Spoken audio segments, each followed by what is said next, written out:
সমস্যাকে কখনো সমস্যা মনে করা যাবে না, তার কারণ সমস্যা কোনো সমস্যাই নয়।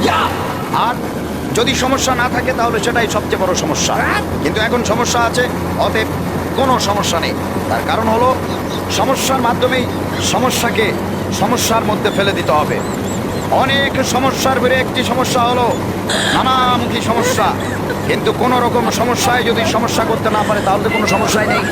আবার যদি সমস্যা এসে সমস্যাকে আবার সমস্যা করে দেয় তাহলে এটা আরও একটি সমস্যা। সমস্যা নিয়ে কোনো রকম কোনো সমস্যা মনে করবেন না।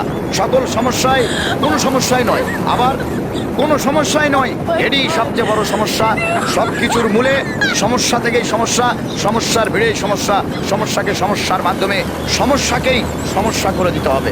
অতএব কোনো রকম কোনো সমস্যা নিয়ে আর কোনো সমস্যা নেই। সকল সমস্যা অলরেডি এখন সমস্যার মধ্যে পড়ে গিয়েছে। আপাতত সমস্যাকে সমস্যা করে দিয়ে